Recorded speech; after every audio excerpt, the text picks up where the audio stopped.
I just had a baby, and Jessica, the woman who took Michael away from me, is demanding a $5,000 baby shower gift for me. She lied about being pregnant to seal Michael and cause our divorce. Even though I've tried to move on and have remarried, she still disturbs my peace. It's hard to believe she's really my sister, especially since she hasn't changed at all and keeps causing trouble. Now that her message has been seen by John, ignoring it isn't an option. I reluctantly agreed to attend the celebration because John suggested we go. John is warm and kind but doesn't tolerate dishonesty. He's smart and good at handling tricky situations, so I trust he has a plan.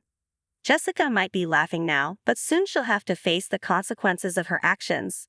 I've been working as an office assistant since college. I started dating Michael Smith back then. He was a medical student and his dad is a famous allergy specialist with a popular clinic. At first, I thought Michael was just a rich and smart guy, but when I talked to him, I discovered he was unique and shared my interest in a particular film director. I decided to make the first move and asked him if he wanted to see a new movie by that director together. He was surprised and happy as he didn't know many people who liked those films.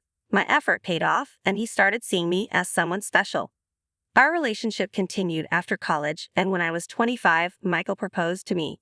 He was still training to be a doctor, but he hoped to take over his dad's clinic one day and become a great doctor.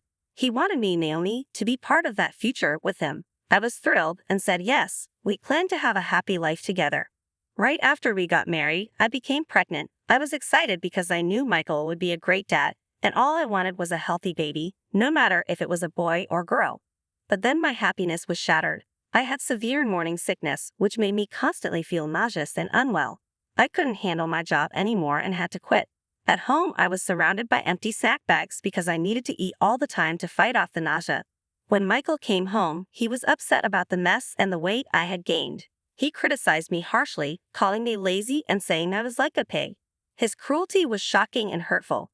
I hoped that once the baby was born, Michael would return to his kind self. But that hope was fading.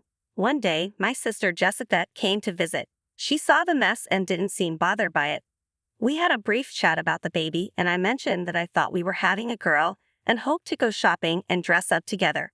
Jessica seemed interested but made a sarcastic comment about Michael being just a rookie doctor and how it would be tough for him with me as his wife. Jessica's sharp remarks always stung, and I was left feeling more upset. I've gotten used to Jessica's behavior over the years, but it's still tough, especially when I'm feeling unwell. Jessica quickly put on her usual smile and said, "Sorry, I just slipped into my usual mode. So Naomi, anything bothering you lately?"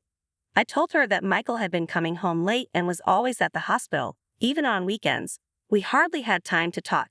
Jessica's smile turned cold as she responded, "Well, it's no surprise considering someone like you claims to be a doctor's wife." She then glanced toward the living room door. Suddenly, Michael walked in. I asked him if he got off work early, and he said, "I need to talk to you. Let's get a divorce." I was stunned. Michael wasn't the type to joke like this, especially since we had been together since college and I was pregnant with this child.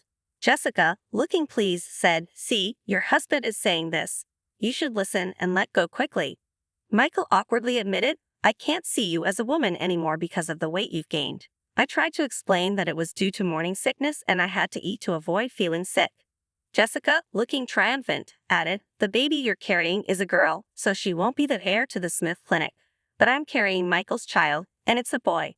I felt devastated as I watched Jessica lovingly stroke her belly. Michael's excuses about my eating habits and the way I looked were harsh and unfair. He criticized me for gaining weight due to morning sickness, while Jessica bragged about how she was handling her pregnancy better. Michael told me he wanted a son and preferred Jessica, who he considered more beautiful. He offered alimony and said we should part ways without any fuss. Seeing Michael apologize made it clear that things could never go back to how they were.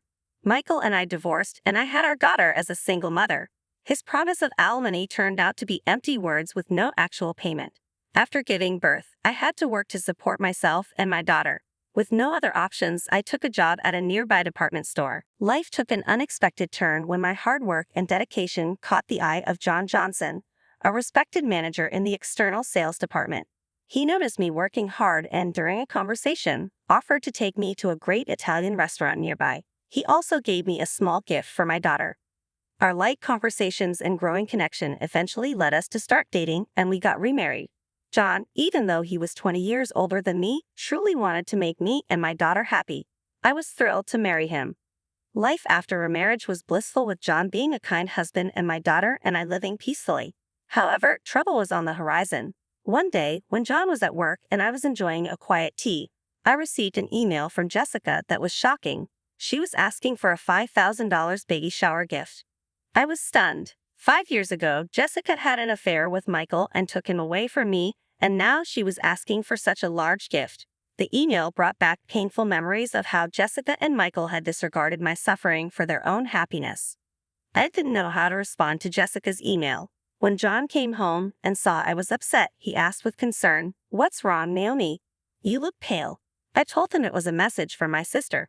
John was surprised when he heard Jessica, the sister who married my ex-husband Michael, was asking for a $5,000 baby shower gift. I told him I didn't want to see or hear from her. John looked at the email and asked if this was the same Jessica Smith. I hadn't mentioned Jessica when we got married because I didn't want to think about her. John hadn't met her before, but he suddenly remembered we hadn't properly greeted her at our wedding. He suggested we visit her now, and he said he needed to take care of something at the department store. A few hours later, John came back with a thick file and asked if we could visit Jessica in 2 weeks on a Sunday. He wanted her to meet his parents and cousins. I was curious why he wanted to do this, and John explained that since Jessica loves being the center of attention, she'd probably be fine with it. John also mentioned that he had heard Michael, now an allergist, was famous for his work in allergy treatment. Since John's family has a history of allergies, he thought it might be useful to get some advice from Michael. When I contacted Jessica, she quickly agreed to meet. She said she wanted to see the baby and welcomed us to bring relatives along, adding that more guests meant more gifts. We arranged to visit her house in 2 weeks on a Sunday. On the day of the visit, John, his parents, and relatives came with me. Jessica's stylish house, next to the clinic, looked very luxurious, and John's family was impressed. Jessica greeted us warmly and mentioned she was happy with her first childbirth, though I remembered she had previously said she was expecting a boy. When I brought this up, Jessica seemed flustered and corrected herself, saying this was her first child. John's parents and relatives greeted Jessica, and she seemed uncomfortable talking about her miscarriage. She quickly turned away, annoyed. John then handed Jessica a pastel envelope with congratulations written on it. It was thick, and I was worried about the amount inside. I whispered to John that we didn't need to give Jessica $5,000, but John reassured me to trust him. As Jessica opened the envelope, her face changed when she saw what was inside. John stepped forward with a smile and said, "Mrs. Jessica Smith, this is a detailed statement of your purchases at the department store over the past 5 years. You asked to put it on my tab, and this is the total amount you've accumulated." The envelope contained a record of her purchases, and it was clear that she had accumulated a significant amount. Jessica acted surprised and denied knowing anything about the statement. The statement showed a long list of luxury items with a 5-digit total amount. I was shocked by the high figure. John explained that Michael Smith and his family were valued customers with an external sales card, but such a high amount needed confirmation. He mentioned that 5 years ago, there were complaints about a customer using their external sales card inappropriately. John asked Jessica if she knew about these complaints. Jessica seemed uncomfortable. The staff had reported that the customer bragged about using a fake pregnancy to break up a couple, and they remembered it because it was so awful.